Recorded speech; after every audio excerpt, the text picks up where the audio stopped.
Hola, muy buenos días para todos, ¿cómo están? Hoy nos correspondió un día lluvioso, ¿no? Un día pasado por agua. Me alegra mucho estar con ustedes en esta mañana. Eh, Ayer tuvimos que cortar el video abruptamente, pero hoy ya estamos de vuelta acá con algo más de holgura en el tiempo. Y les comentaba ayer que este hombre ciego de nacimiento, que es un caso muy llamativo en el asunto de la predestinación, de la preselección, de que existimos antes de nacer y todos estos temas que hemos estado tocando, hemos estado tratando, pues de verdad que viene al caso, ¿no? Un hombre que había nacido ciego y sin embargo los discípulos estaban diciendo o preguntándole a Yeshua que si había pecado él, ¿no? O si habían pecado sus padres. Y eso denota mucho. Los discípulos también debían conocer esto de la predestinación y de la preexistencia porque ¿cómo es que se atreven a preguntarle a Yeshua algo así, ¿no? ¿Cómo es que le dicen o le preguntan si él había pecado para haber sido merecedor de ese castigo de ser ciego? Entonces la pregunta inmediata que uno se hace es, bueno, entonces, ¿en qué momento pecó? Si nació ciego, ¿en qué momento fue que en la mente de los discípulos estaba que había pecado? No sé si me hago entender porque el asunto es enredado, pero bueno, ahí les dejo, ¿no? Solo quiero hacerles esa pregunta y decirles cómo es que ellos imaginaban que iba a pecar si había nacido ciego. Tendría que haber pecado pues antes de nacer para que esa pregunta fuera efectiva, ¿no? Y bueno, pues en este canal estamos precisamente para usar nuestra mente, ¿no? Una vez más, y vale la pena repetírselos, no estamos aquí para que acepten un dogma o digamos para que acepten algo que yo les voy a decir y que ustedes simplemente tienen que aceptarlo. Si no quieren hacerse preguntas, si no quieren cuestionar su fe, si no quieren cuestionar aquello que supuestamente saben, pues vayan a una iglesia donde poco se usa la mente, simplemente te dan un compendio de lo que debes creer y ya, y no pregunten nada más, ¿no? Entonces,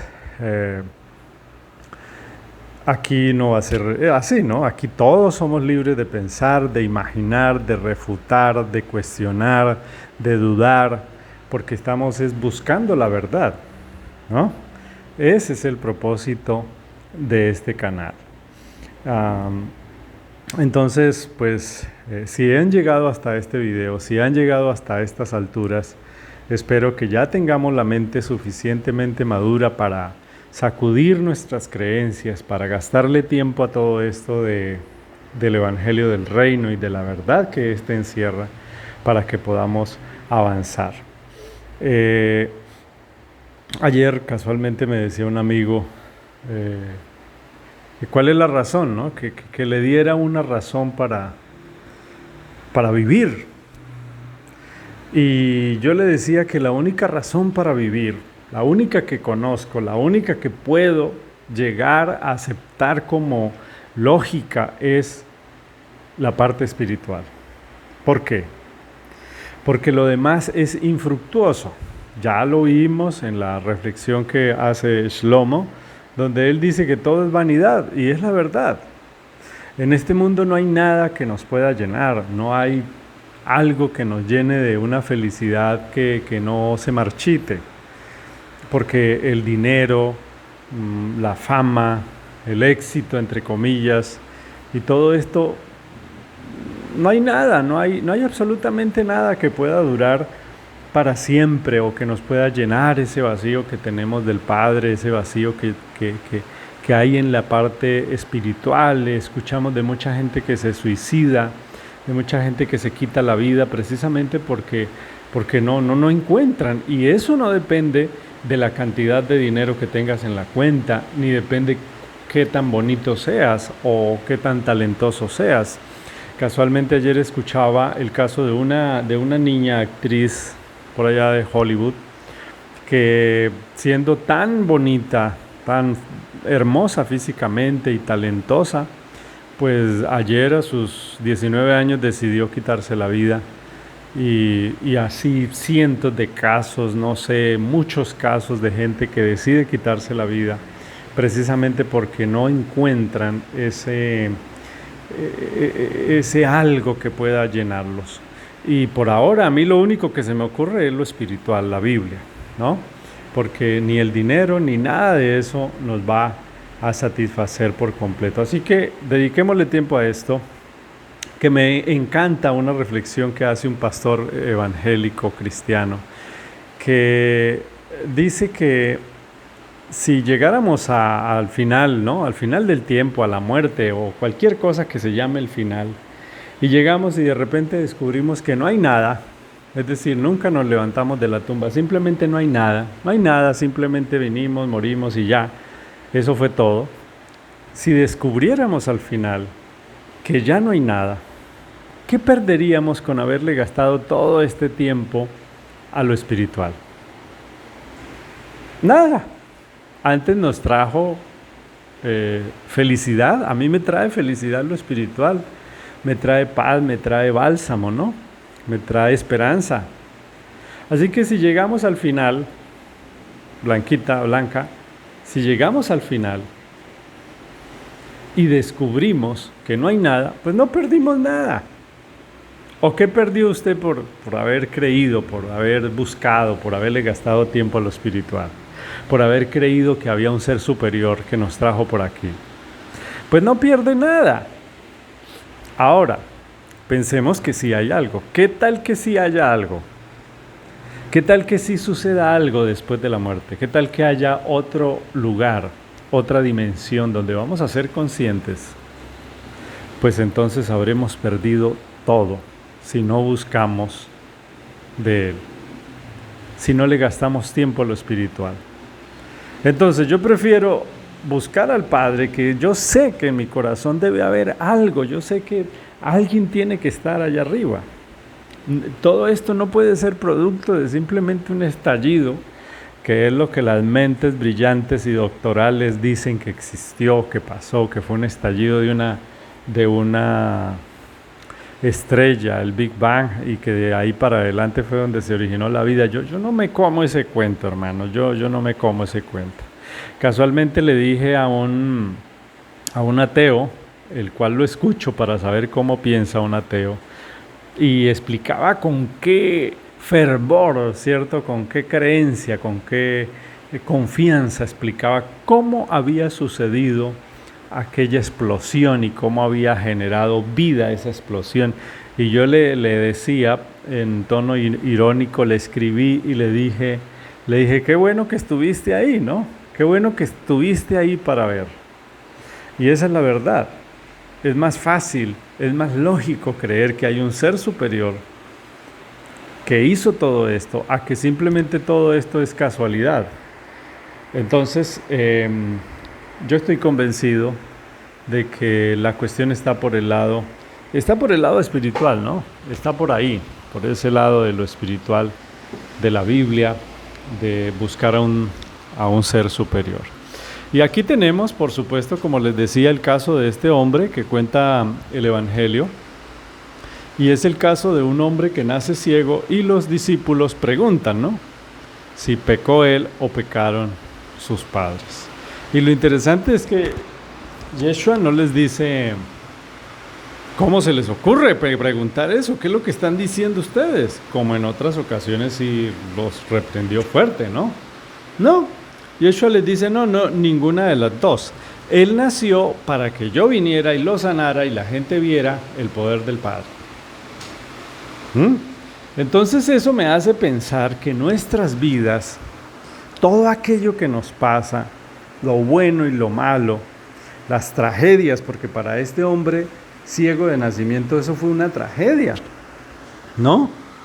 O sea, las tragedias pueden ser enviadas por el Padre.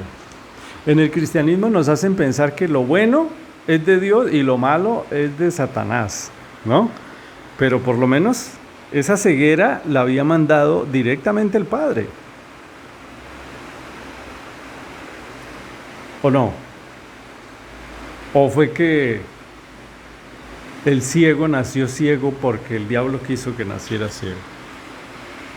Y lo que les digo, todo parte desde la perspectiva con que se vea. Y para el Padre su perspectiva es totalmente diferente a la de nosotros. Puede ser que para el Padre, desde su nivel, desde su perspectiva, desde su óptica, así debía ser. Puede ser que cuando nos suban por allá y miremos para abajo digamos, ¡ay, claro, con razón! Y eso pasa, apreciados amigos, como cuando se va a construir un edificio. Los ingenieros que estudiaron eso, que saben y conocen cómo se hace, cuando ven que alguien cava un hueco de 10 metros para poner los cimientos, dicen, eso está bien, este caos, aparentemente este caos, está bien, porque saben cuál es el plan, cuál es el derrotero, cuáles son los planos de esa obra que se dispuso a hacer, ¿no? Pero alguien ignorante, alguien que no sepa de construcción, cuando vaya y mire semejante desastre, varillas, tierra, cemento, gente untada de barro, el hueco lleno de agua, y diga, pero ¿esto qué es? Esto es un desastre. ¿Por qué dice eso? Sencillo, no sabe, no conoce, no tiene la perspectiva que tiene el ingeniero. Y en este caso el ingeniero, ¿quién es? Nuestro Padre. Y es posible que aquí, nosotros que estamos dentro del hueco, miremos y solo veamos barro, suciedad, desorden, injusticia, todo lo que ustedes se imaginan. Y digamos, no, esto es un desastre. Qué injusticia de Dios. Pero de pronto el ingeniero que está allá arriba, dirigiendo la obra, él sabe para dónde va, como evidentemente el Padre sabe para dónde lleva este mundo y por qué pasa lo que pasa, ¿no? Así que cuando Yeshua se encuentra con el hombre ciego, hace muchas cosas, ¿no? Pues más adelante vamos a hablar del Shabbat y qué fue lo que él enseñó con el Shabbat ese día. Pero evidentemente sana a este hombre, y si quieren pueden seguir la historia, ¿cierto? La historia, que es una historia hermosa y que refleja todo lo que hemos estado hablando. Entonces, hay otro evento que quisiera mencionarles, y es precisamente cómo cambia la cosa desde la perspectiva según se vea, ¿no? Porque Yeshua, cuando un día, pónganle cuidado, un día él iba por ahí caminando, nada es casualidad, ¿no? Pero iba caminando, digamos que iba caminando y se encontró con una carroza fúnebre, bueno, con un cortejo fúnebre, donde una mamá llevaba a su hijo muerto y por supuesto la mamá iba llorando. Cuando Yeshua se acerca a ella, le dice, mujer, no llores, no está muerto. Yo quiero que pensemos, ¿qué pasaría si alguien está llorando a su hijo, a su esposo, a su familiar, y de repente se acerca un desconocido y le dices, o te dice, no llores, no está muerto? Solo piensen, diga, solo está dormido. Hoy nosotros ya conocemos la historia, pero en ese momento Yeshua era un desconocido, o bueno, por lo menos no contaba con el apoyo de los fariseos, que eran los dueños de la verdad, entre comillas, ¿no? Y eso, apreciados hermanos, lo que está mostrando es que Yeshua está viendo las cosas desde otro punto de vista. Le dice que no está muerto, a ese niño le dice que no está muerto. Él siempre habló de eso, siempre dijo que la muerte era un sueño. Aunque a veces también se refirió a la muerte, que es de verdad la muerte, ¿no? Entonces, Yeshua sabe algo que nosotros no. Él conoce lo que hay detrás de la cortina. Él sabe lo que es realmente la muerte. Él sabía que este hombre tenía el propósito de venir a este mundo y claramente fue enviado para que un día de Shabbat Yeshua lo encontrara y lo sanara después de muchos años de oscuridad. Esto muestra que, como dice la Biblia, sus pensamientos no son nuestros pensamientos, ¿no? Y por cosas como estas es que muchos llegamos a pensar que antes de nacer en este mundo la selección fue hecha. Algunas escrituras mencionan que antes de la fundación del mundo fuimos escogidos, ¿no? ¿En base a qué o por qué? Pues todavía no lo sé. Tengo ciertos indicios, tengo ciertas señales, ¿no? Pero ¿cómo es que este espíritu, él determinó que iba a llegar ciego a este mundo? Pero yo confío en el Omnipotente y que Él todo lo sabe y todo lo hace. Ni una sola hoja, dice el texto, que cae sin que pase primero por su pensamiento. Todo lo bueno, todo lo malo, todo viene de Él. Entonces yo simplemente me resta confiar porque su vista es infinitamente más amplia y digamos que más exacta que la mía. Yo quiero que tengamos esto muy presente, porque gústenos o no, creámonos esta historia o no la creamos,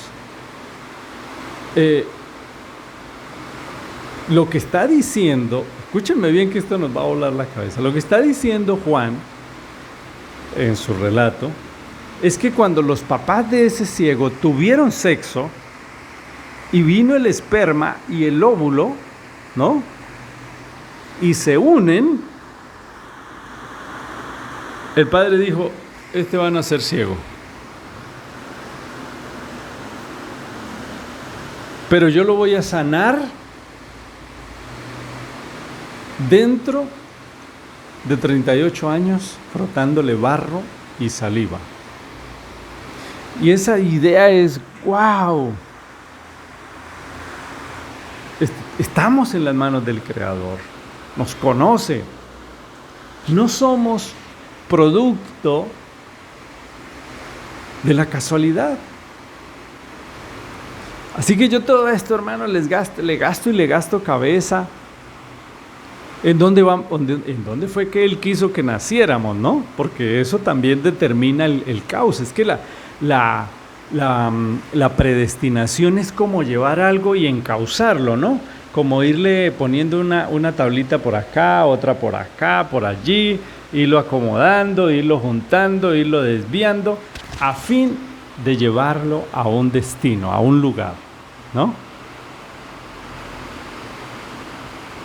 Entonces, el quiénes iban a ser mis padres, con quién me casé, el cuándo íbamos a nacer, el cómo íbamos a nacer, cómo sería mi cuerpo, todo pasó por la mente del Creador.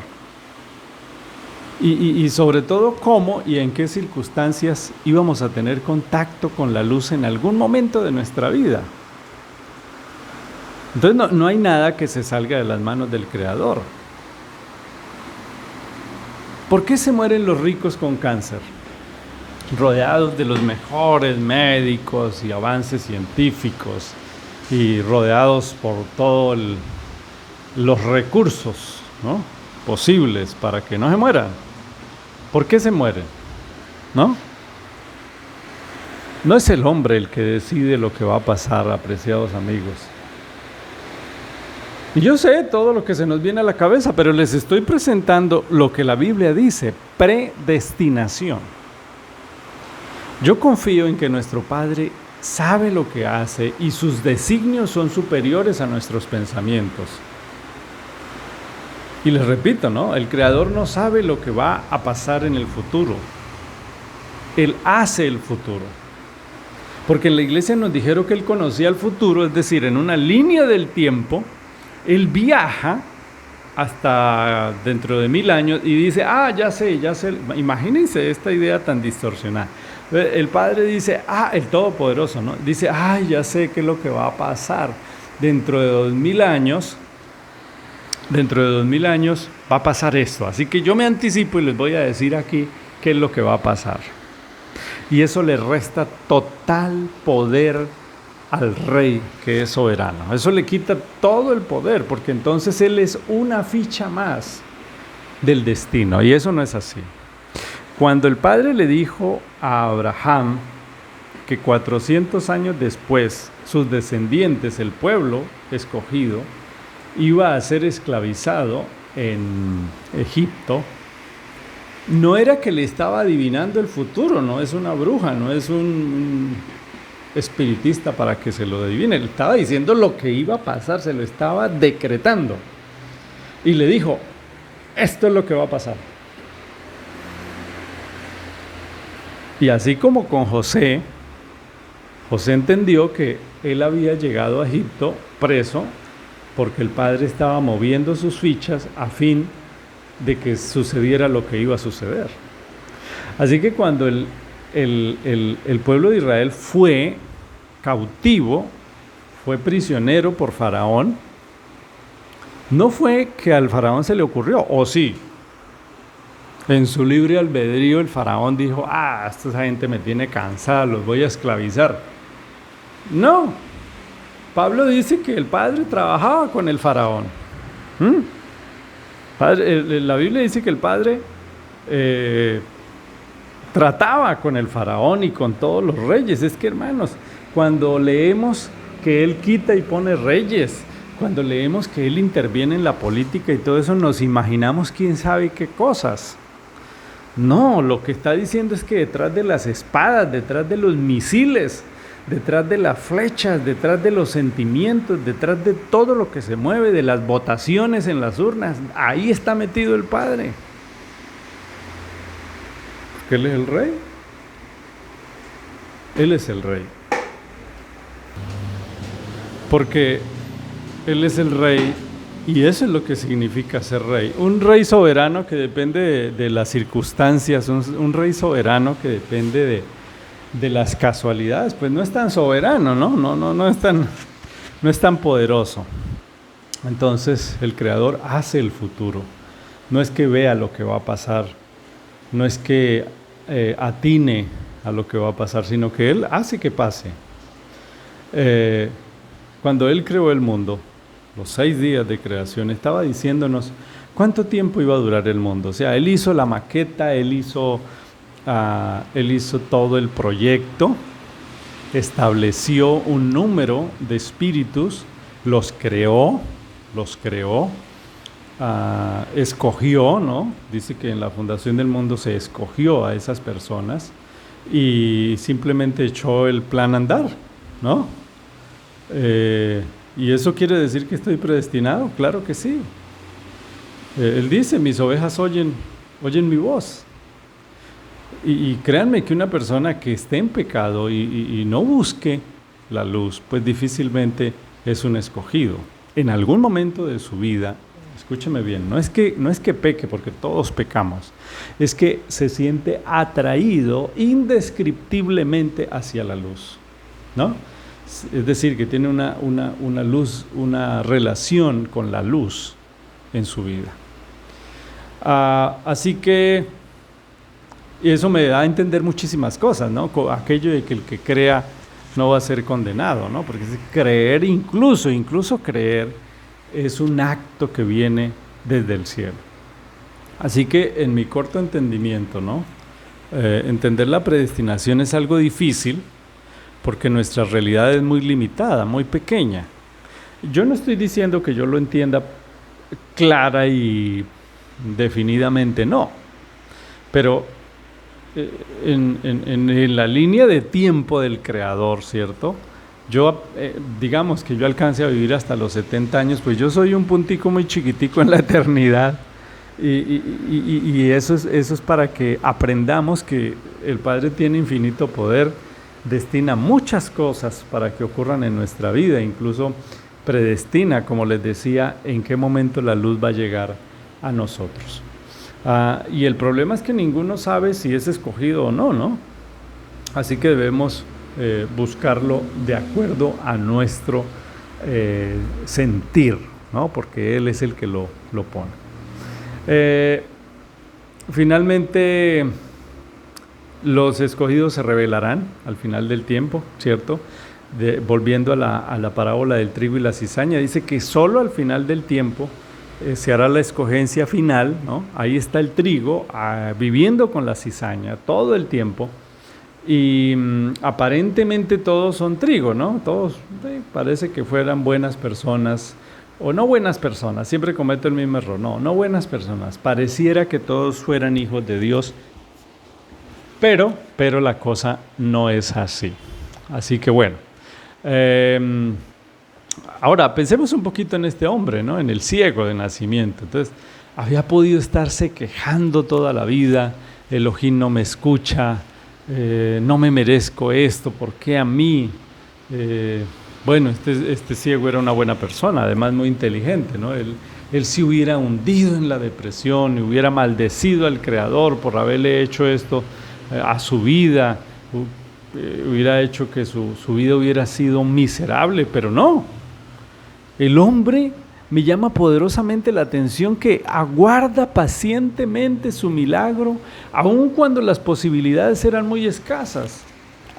30 años esperando, ciego, sufriendo con todas las limitaciones. Pero miren que cuando alguien mantiene su visión espiritual, aunque no tengamos ni ojos para ver, el Creador lo visitará. El ciego no perdió la vista, ¿no? El ciego no pidió, la vista. No fue que llamó a Yeshua para pedirle sanidad, fue que Yeshua lo buscó, se acercó a él, ¿no? Fue el mismo Yeshua el que se acercó a él. Así que este hombre le merece todo el tiempo y la atención a Yeshua. ¿Por qué? Era un escogido. Este hombre era un escogido. Evidentemente, él está hablando cosas muy profundas allí. Él es la luz del mundo, la verdad. Sin él, este mundo estaría en completa oscuridad y no entenderíamos ni papa de lo que pasa aquí, ¿no? Ahora, ¿qué es lo que hace Yeshua a la vista de todos? No todos están mirando, escupió, ¿no? El ciego no miró porque obviamente no podía, pero pudo oír cuando escupió. Los discípulos miraron, todos en silencio, pero el ciego solo escuchó que la gente hablaba de él y luego que ese hombre le untó algo en los ojos. Él jamás había visto a nadie, no sabía ni cómo era un rostro humano. Yo creo que el ciego no supo qué le echó hasta que se fue a limpiar. Acuérdense que le echó el barro con saliva y él quedó ciego, ¿no? No fue que inmediatamente vio, le dijo que se fuera a lavar al estanque que como siempre no alcanzaba a llegar, ¿no? Pero qué bendición ser escupido por Yeshua. Todo de Yeshua tiene poder, ¿no? Su vestido, como la mujer que tenía el flujo, su saliva, su sangre, ¿no? Y en realidad Yeshua estaba creando los ojos de este hombre. Ahora quiero que vean las peores situaciones con una visión espiritual son las mejores oportunidades, pues por lo menos para ese ciego el haber nacido así fue lo mejor que le pudo haber pasado en la vida. Las peores cosas pueden ser las mejores solo si tenemos una mirada espiritual. Si nuestra mirada es carnal, las cosas malas van a ser una desgracia infinita, ¿no? Ese ciego fue tocado por la saliva de Yeshua. El Creador lo buscó, lo bendijo, le dio su salvación. Ahora la fe de este hombre es impresionante, porque la orden, ve y lávate en el estanque de Siloé, se la estaba dando un desconocido para él y ni siquiera le vio la cara, pero creyó. ¿Por qué? ¿Por qué creyó? Sencillo, este hombre era espiritual y aún en medio de su tragedia espiritual, aunque no tenía ojos para ver, sí tenía una visión espiritual y era además escogido, ¿no? Y vamos a ver otro caso que es muy llamativo de los casos que Yeshua tuvo y que también nos va a enseñar muchas lecciones que aún no conocemos y no hemos aprendido. Entonces miren, voy a a contarles aquí lo que dice Marcos 7:31, que es el caso de otro ciego, ¿no? Dice, y le trajeron... no, este es un sordomudo, perdón, no había leído bien la palabra. Dice, y le trajeron a un sordomudo y le rogaron que le pusiera las manos encima. Tomándole aparte de la gente, metió sus dedos en las orejas de él y escupiéndole, escuchen bien, tocó su lengua. Este es el otro caso que Yeshua usa su saliva para curar a alguien, ¿no? Aquí no solo le metió los dedos en las orejas, sino que lo escupió y metió los dedos en la boca de esa persona y tocó su lengua. La finalidad de encontrarnos con Él es ver lo que otros no ven, es ver el reino de Yeshua, es lograr ver aquello que está detrás de lo que vemos, lograr tener una visión diferente a la de los demás. Y este hombre dijo una frase concluyente, dijo, antes era ciego y ahora ¿qué? Y ahora veo, ¿no?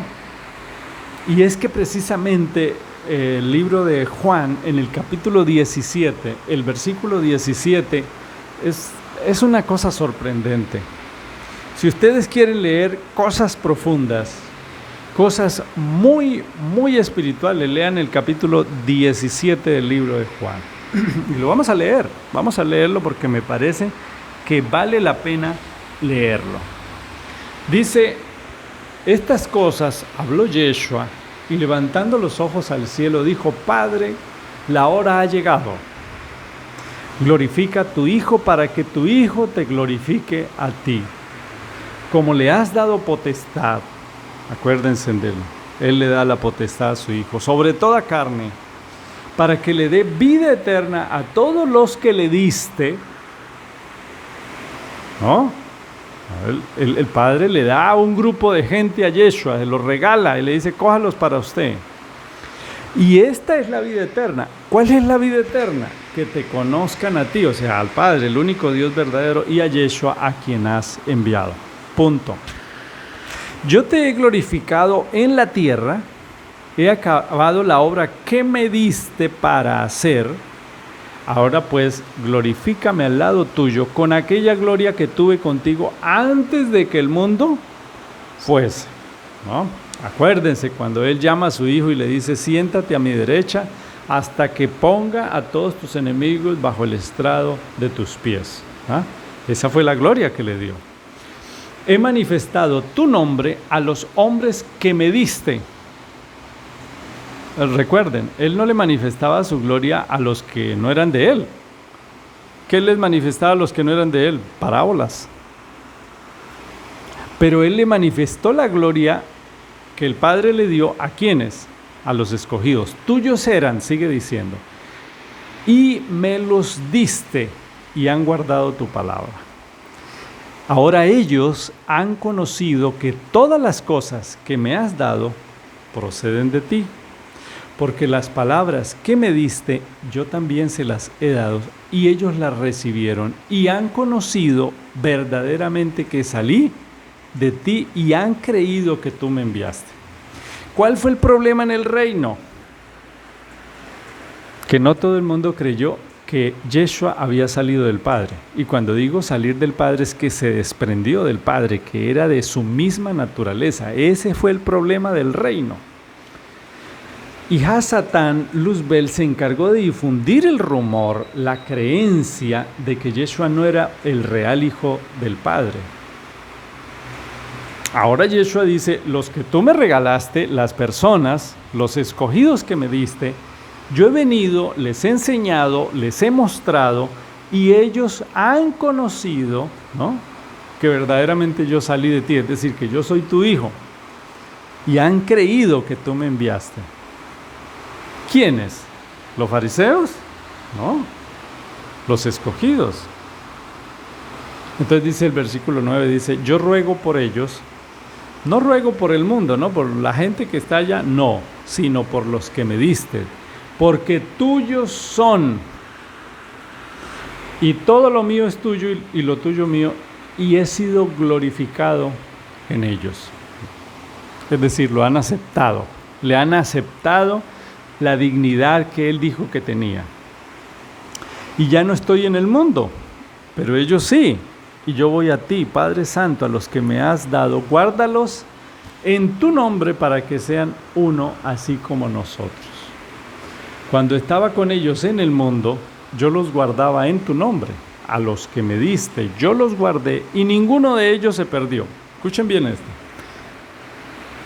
¿Cuántos se pierden de los que el Padre le da a su Hijo? Ni uno. No se pierde nadie de los escogidos. Y aclara Yeshua ahí en el versículo 12, dice, sino el hijo de perdición, para que se cumpliese, ¿qué cosa? La Escritura. Ahora, bueno, más adelante vamos a ver el caso extraordinario de Yehudá, ¿no? De Judas. Sigue diciendo, pero ahora voy a ti y hablo esto en el mundo para que tengan mi gozo cumplido en sí mismo. Yo les he dado tu palabra y el mundo los aborreció porque no son del mundo. ¿Quiénes? Los escogidos. Como tampoco yo soy del mundo, no ruego para que los quites del mundo, sino para que los guardes del mal. No son del mundo. Bueno, santifícalos en tu verdad, tu palabra es ¿qué? Verdad. Como tú me enviaste al mundo, así yo los envío al mundo, y por ellos yo me santifico a mí mismo, para que también ellos sean santificados en la verdad. Mas no ruego solamente por esto, sino por todos los que han de creer en mí, por la palabra de ellos, para que todos sean uno como tú, oh Padre, en mí, yo en ti, que también ellos sean uno en nosotros, para que el mundo crea que tú me enviaste. Noten que toda la palabra de Yeshua es que crean en Él. ¿Alcanzan a ver eso? El mensaje del Evangelio es que crean que Yeshua es el Hijo de Dios, es el Rey verdadero. La gloria que me diste, yo les he dado, para que sean uno, así como nosotros somos uno. Yo en ellos, tú en mí, para que sean perfectos en unidad, para que el mundo conozca que tú me enviaste y que los has amado a ellos como también a mí me has amado. Noten bien que no se trata de que los escogidos buscaron al Padre o escogieron al Padre, no. Padre, aquellos que me has dado, quiero que donde yo esté, ellos también estén conmigo, para que vean mi gloria que me has dado, porque me has amado desde antes de la fundación del mundo. Padre justo, el mundo no te ha conocido, pero yo sí, y estos han conocido que tú me enviaste. Noten esa reiteración de Yeshua, reiterativamente, y dice, y le dice al Padre que ellos sí han sabido que Él es hijo de Él, que Él lo envió, que Él salió de Él. Es reiterativo en decirles eso. Les he dado a conocer tu nombre y lo daré a conocer aún para que el amor con que me has amado esté con ellos y yo en ellos. Este estudio nos permitió de alguna manera aclarar los últimos detalles acerca de lo que es la predestinación, ¿no? Que habían quedado pendientes en los capítulos o videos anteriores.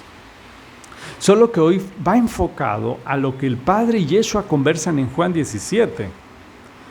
Y esto es algo extraordinario, es escuchar una oración, la más larga que Yeshua hizo y que está registrada en la Biblia. Ya no se trata de lo que Él le está enseñando a la multitud, ni de lo que le está enseñando a sus discípulos. Se trata de lo que Él le está diciendo al Padre acerca de los hijos. Así que vamos a tener la grandiosa oportunidad de escuchar lo que Yeshua dice al Padre de los escogidos. Y aquí están todos los misterios, de los cuales esperamos entender algunos al menos. Y es que por ejemplo, los hijos que fueron escogidos desde antes de la fundación del mundo, ahí estaban con Yeshua, ¿no? Y vendrían otros en el futuro. Mi esposa en algún momento me decía, qué raro, ¿no? Algunos, por ejemplo, en el tiempo de Simón Bolívar o de la Inquisición o por allá en el año 1000 o 500, o sea, cada quien nació en su momento.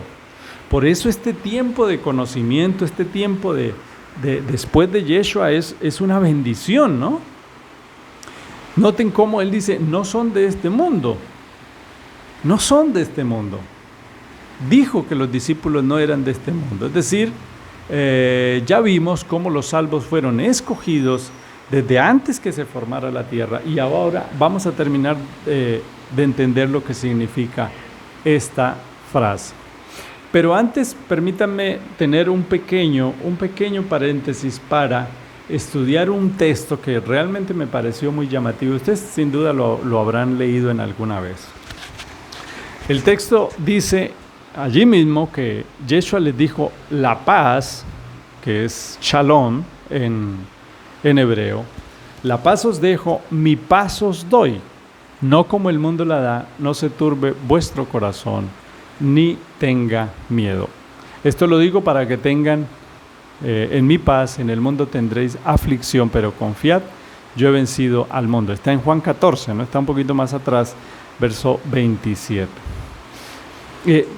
Mashiach, ustedes me escuchan hablar algunas palabras en hebreo. Yo no sé hablar hebreo, pero sí he visto que las palabras en hebreo a veces tienen connotaciones que no tienen en español o en inglés o en cualquier otro idioma. Estuve investigando y sí, Yeshua usaba cada vez que entraba, ¿no? A un lugar o se despedía. Es más, cuando Él resucitó, ¿no? Estaban todos los discípulos ahí reunidos. Es un relato muy hermoso. Estaban ahí reunidos todos aburridos, ¿no? A la expectativa de lo que había contado Miriam, María Magdalena. ¿Y qué fue lo que les dijo? Él usaba un saludo para llegar, para irse. Siempre decía Shalom Aleichem, ¿no? Ahí dice el texto, dice que él usaba ese saludo, Shalom Aleichem, que es el equivalente a desearle paz y bendición a alguien, ¿no? O a veces también los judíos usaban el Shalom Ubrahah, ¿no? Que es la paz sea con vosotros. Pero Shalom Ubrahah es el deseo de que la paz del Señor te acompañe, ¿no? Y Mashiach o Yeshua usaba este saludo y nosotros me parece bien implementarlo, ¿no? Por lo menos entre los que somos conocidos de raíces hebreas y esto, ¿no? ¿Qué es la paz?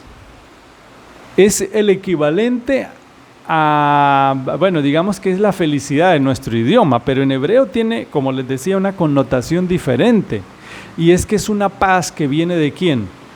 Del Eterno y no del hombre. Que esa paz no tiene nada que ver con las circunstancias, ¿no? Esa paz, esa shalom viene de lo alto y no de esta tierra. El texto dice que la manera en que el método que él usaba para darle a una persona era un método diferente al que usa el mundo para darle paz a una persona. Entonces la manera en que el cielo usa que el cielo usa ciertas estrategias no es la misma que usa el mundo para traer paz. Y eso es muy importante. Pero la paz que Yeshua promete dar deja de lado el método humano de traer paz al corazón. Y en este texto revela en dónde comienza esa paz que él prometió a sus seguidores. Dijo: no se turbe vuestro corazón, ni tengan ¿qué? Miedo. No se turbe vuestro corazón, ni tenga miedo. No es que su paz libere a sus seguidores de la lucha, del dolor. No es que saque a sus seguidores y los lleve a un lugar pues paradisiaco donde nada los va a tocar. Su paz no exime el dolor o la aflicción. Su paz consiste en confiar en Él. ¿Saben algo? Este mundo está basado en el miedo, ¿no? Este sistema del mundo está basado en tratar de huir del miedo. La gente quiere guardar mucho dinero porque tiene miedo a la pobreza. La gente se cuida porque quieren verse jóvenes y hermosos, porque temen a la enfermedad, porque temen al rechazo. Y la gente quiere poder porque temen que alguien los humille, que alguien les haga daño.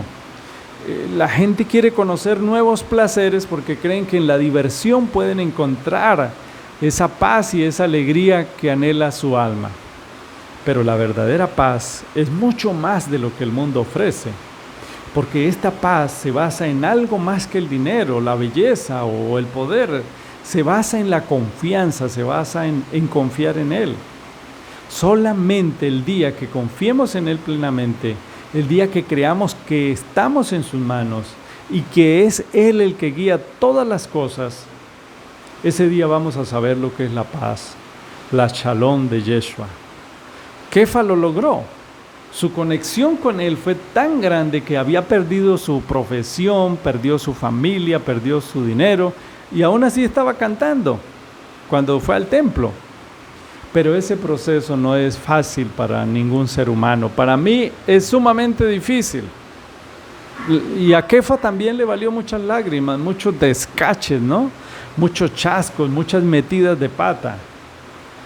Así que si en el intento de confiar en Él cometemos errores y resultamos heridos, no te desanimes, es un proceso paso a paso donde el Padre será quien va mostrándonos, quien va guiándonos. Porque finalmente cuando Kefa va al templo, y aunque todo lo humano era adverso a Kefa, no tenía plata, los estaban persiguiendo para matarlos, pero Kefa entra en la actitud del reino, ¿no? Ellos entraron en una atmósfera diferente, ellos vivían en el reino. Para ellos perdió valor y digamos que perdió, eso tiene una palabra, bueno, la prioridad, la preeminencia, este mundo. Realmente vencer el miedo no es fácil, para nadie, ni para ustedes ni para mí. Yohanan dice, el amor echa fuera todo temor. Y necesitamos cambiar de mirada, necesitamos cambiar de perspectiva. Esto nos enseña que nuestra felicidad no debe estar alta o baja de acuerdo a las circunstancias que nos rodeen. Esta shalom, esta paz de la que Yeshua habla, ¿no? De la que Él dice allí, es aún mejor porque no depende de las circunstancias, depende de la fe, de la emuná. Se basa en confianza, se basa en milagros. Me acuerdo ahorita de algo que decía este señor Albert Einstein, donde él decía que podíamos tomar la vida de dos maneras. Una es creer que todo es casualidad y la otra es creer que todo es un milagro. Y cada quien mira la vida como bien le parezca. Me decía hace ya varios días, me decía un cliente, yo apenas me despierto, primer milagro, estoy vivo. ¿No? Me levanto, segundo milagro, pude caminar. Me voy para el baño, tercer milagro, pude orinar. Luego me voy a la cocina, otro milagro. Voy al cuarto de mis hijos, otro milagro. Voy al trabajo, otro.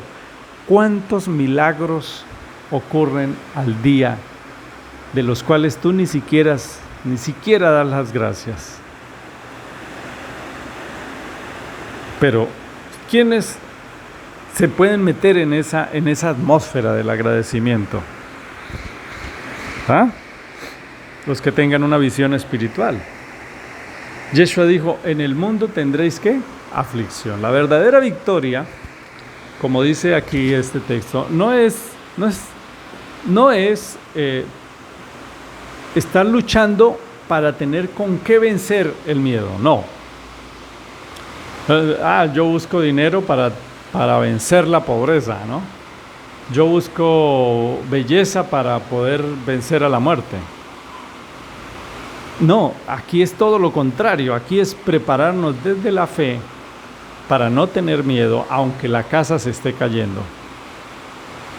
¿No? Aunque la casa se esté cayendo.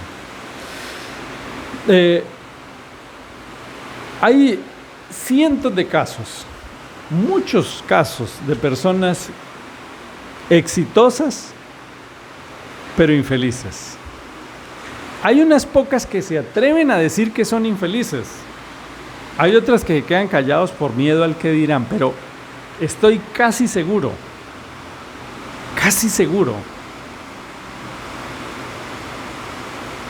que la mayoría de personas que tienen éxito son infelices.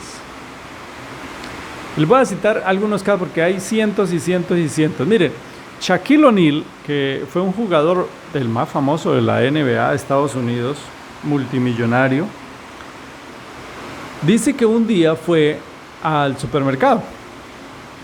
Ustedes saben cómo piensa una persona que es rica, ¿no? Son pobres porque quieren, yo lo logré, que lo logren ellos. Y digamos que les entra aquello del orgullo y que yo sí pude. Yo, la palabra preferida de una persona con dinero es yo. Pero él se dio cuenta ese día que entró al supermercado que una niña lloraba porque su mamá no podía comprarle la bicicleta que ella tanto había querido. Y él estaba viendo. Y fue inevitable que él se sintiera mal. Porque mientras él lo tenía todo, había una niña que no podía ni siquiera tener una bicicleta porque no había dinero para eso. Así que pispió a la niña, la llamó, la niña se retiró de su madre y Shaquille O'Neal le dijo, dile a tu mamá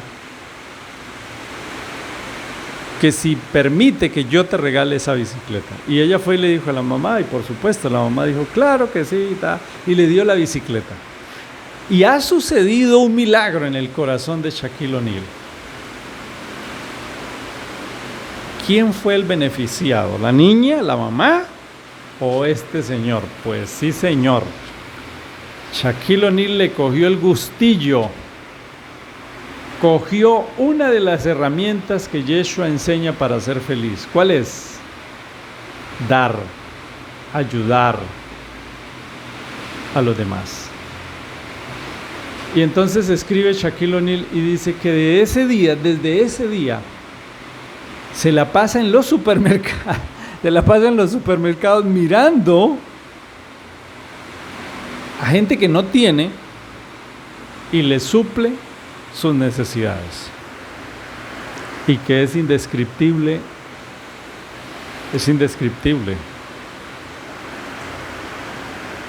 la alegría que da ayudar. Miren, hermanos, el Padre a nosotros nos da, nos regala, nos permite, no somos nosotros los que traemos el pan a la casa, es el Padre el que nos lo da. Y yo les cuento esto para que se genere en nosotros esto es muy bueno. Es que ni siquiera, hagámoslo si quieren de manera egoísta, hagámoslo por el bien de nosotros. Miren, estos señores que venden helados, bonais, acá los llamamos bonais, se ganan una miserableza, muy poquito dinero por vender estos helados. Y cuando llueve, tal como ahora, que ustedes escuchan que está lloviendo, no venden es nada.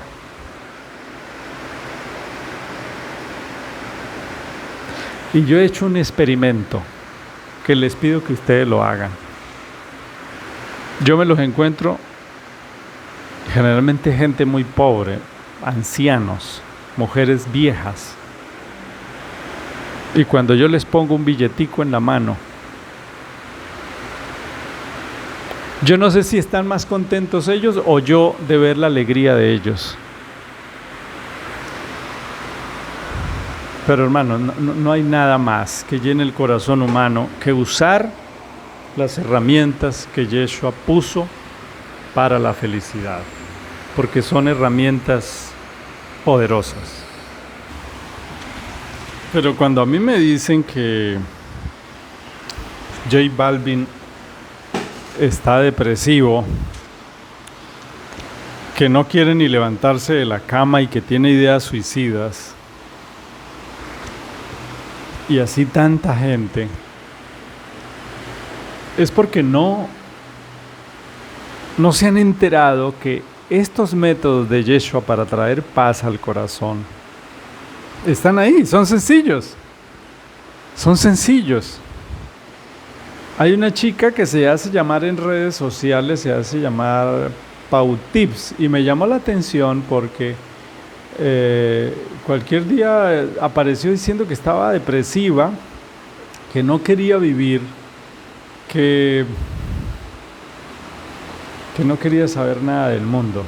Y usted va a verlas y son bonitas, jóvenes, tienen dinero, son talentosas, las quieren, las aman. Y aún así, están vacíos, ¿no? Pero Yeshua viene a enseñarnos, viene a darle la paz a sus seguidores con un método que puede resultar extraño, pero que al fin y al cabo ahí está, ¿no? Entonces, uno se resiste a esos métodos y combate ese método porque el miedo está sembrado allá adentro y uno no quiere dejar de lo que supuestamente es seguro para uno para tomar algo que es incierto. Entonces, si yo pudiera llegar a confiar que Él está guiando mi vida, que Él es el dueño de mí, ¿cierto? Que Él es el dueño de mi familia, entonces mi corazón estaría a su servicio y a sus órdenes.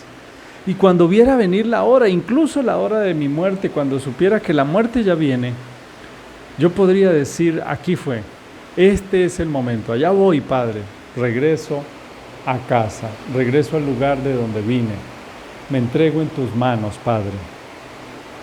Confianza. Y deberíamos tener miedo, pero no a esa muerte que es inevitable, sino digamos que a no ser escogido por el Padre, ¿no?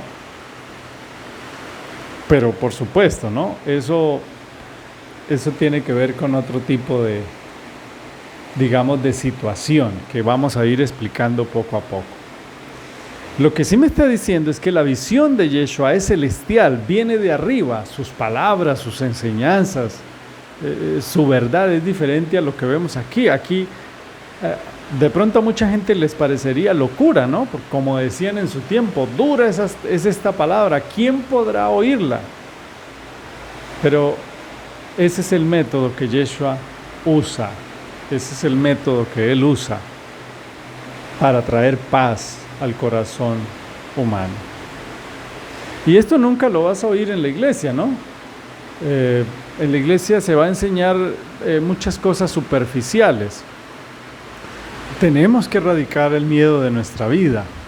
Y aquí es donde cobra sentido la razón por la cual el Padre dejó en esta tierra la desgracia y el sufrimiento. Digamos que el dolor cumple esa tarea, ¿no? En ese proceso de santificación. Santidad no es ponerse una falda larga. La verdadera santidad es llegar a confiar en Él. Y luego esa confianza en Él hará que cambiemos todo lo que haya que cambiar, ¿no? Por eso Hebreos 4 señala que el pueblo de Israel no entró en su reposo porque no confiaron en Él. Confiar es primordial en este camino. Si no confías en tu esposo y desconfías de él a toda hora, ¿cómo vas a creer que va a ser tu vida al lado de él? Un infierno. Cuando él te diga algo, tú vas a estar pensando, pero quién sabe, ¿será que es verdad lo que me dijo? ¿Será que lo hago? Así que toda relación se basa en la confianza, pero cuando creemos en el esposo o creemos en la esposa, confiamos en su palabra. Lo que nos diga, eso debe ser así, ¿no? Pero, ¿cómo podemos erradicar el miedo en nuestras vidas? Si ustedes analizan la historia bíblica, está llena de personajes que confiaron cuando las circunstancias eran abrumadoras. Y como ya hemos visto, pues la fe nada tiene que ver con las circunstancias. Fe, dice el texto, es la certeza de lo que se espera, la convicción de lo que no se ve.